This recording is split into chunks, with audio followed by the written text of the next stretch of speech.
A. A caderneta de poupança. Para muita gente, ele é quase um sinônimo de segurança, né?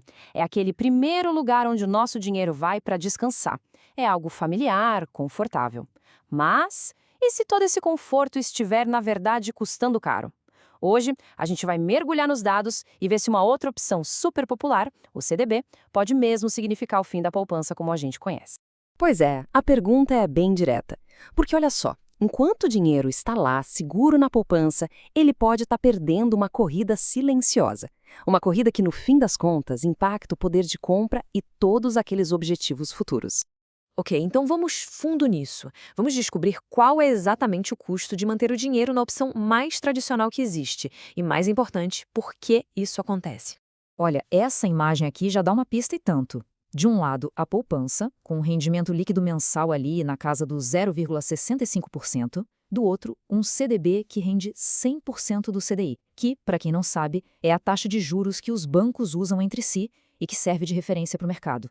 E o interessante é que, mesmo depois de pagar imposto, esse CDB entrega por volta de 0,90% no mesmo mês. A diferença parece pequena, né? Mas como a gente vai ver, com o tempo ela se torna gigantesca. Então, o ponto crucial é este. A poupança tem alguns problemas bem claros. O retorno é menor, ok, mas a grande armadilha mesmo é a tal da data de aniversário. O rendimento só cai na conta uma vez por mês. Se o resgate for feito um dia antes, todo o rendimento daquele mês é perdido, simplesmente some. É um sistema de tudo ou nada.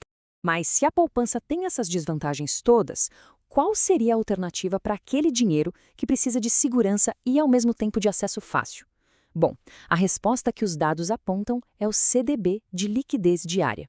E o que raios é um CDB? A sigla pode até assustar um pouco, mas o conceito é incrivelmente simples. Na prática, é como emprestar dinheiro para o banco. É isso. E em troca desse empréstimo, o banco paga juros. Liquidez diária só significa que o dinheiro pode ser resgatado quando for preciso, a qualquer dia útil. E para que ele serve? Olha, não é para ficar rico da noite para o dia, tá?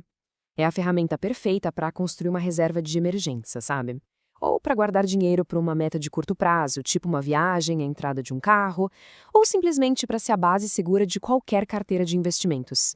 Ah, mas e os impostos? Essa é a maior dúvida de todo mundo. Porque, diferente da poupança, que é isenta, o CDB tem imposto sim. Mas calma, vamos ver como as regras são bem claras e, na verdade, fáceis de entender. Primeiro, tem o IOF, que a gente pode chamar de Imposto da Pressa. Ele só aparece se o resgate for feito nos primeiros 29 dias. A taxa começa lá no alto e vai caindo todo santo dia até que, no 30º dia, ela zera. A dica aqui é bem simples. Se der para esperar um mês para resgatar, não se paga um centavo de IOF. Agora, o que é bem interessante aqui é a regra do imposto de renda. É uma tabela regressiva, o que significa uma coisa bem legal. Quanto mais tempo o dinheiro fica investido, menor é o imposto a ser pago. Começa em 22,5% e pode chegar a só 15% depois de 2 anos. Ou seja, a paciência é recompensada. E aqui vem a informação mais importante de todas, que precisa ficar muito, mas muito clara. O imposto, seja o IOF ou o imposto de renda, é cobrado só sobre o que o dinheiro rendeu, apenas sobre o lucro. O valor que foi investido lá no começo, esse nunca é tributado. Bom, a gente já viu a teoria, as regras, as diferenças, mas como é que isso tudo se comporta na vida real ao longo do tempo? Vamos agora para a prova final, uma simulação de 10 anos. Porque é com a passagem dos anos que a mágica, ou, em alguns casos, a tragédia dos juros compostos realmente se revela. E essa tabela aqui ilustra o ponto de forma brilhantemente. Dá uma olhada nesses números. O investimento inicial de R$ 10.000. Na poupança, ele vira uns 21.500. Já no CDB, o valor bruto chega a mais de R$ 40.000. E mesmo depois de pagar R$ 4.500 de imposto, o valor líquido final é de mais de R$ 35.500. É uma diferença enorme. Com o gráfico, a comparação fica até covardia. A diferença não é pequena, não é sutil, é um abismo. De um lado, 21 mil, do outro, quase 36 mil. É o mesmo dinheiro, o mesmo tempo, a mesma segurança. Mas os resultados são drasticamente diferentes. Esse número aí na tela é a diferença exata. Quase R$ 14.000. É mais do que o próprio investimento inicial. Um dinheiro que ficou para trás, que foi perdido simplesmente pela escolha da opção menos rentável. E é exatamente isso que esse valor representa. É o custo da zona de conforto. O preço que se paga por não explorar uma alternativa que é igualmente segura, mas, poxa vida, muito mais poderosa. Então, essa análise toda dos dados nos mostra um caminho bem claro.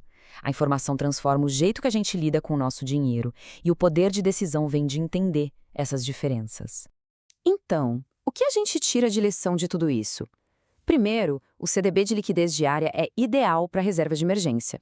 Segundo, mesmo com impostos, ele se mostra bem mais rentável que a poupança. Terceiro, é crucial lembrar que as taxas de juros mudam, então os rendimentos futuros vão variar, claro. E por último, um ponto importante. Se o dinheiro é para um prazo muito, muito longo, pode ser que existam opções ainda melhores por aí. Bom, a informação está aí, os números não mentem, né? Com tudo isso em mãos, a decisão de como fazer o dinheiro trabalhar melhor fica bem mais clara. A pergunta que fica no final, então, não é mais só qual dos dois rende mais. A verdadeira pergunta é: qual vai ser o próximo passo?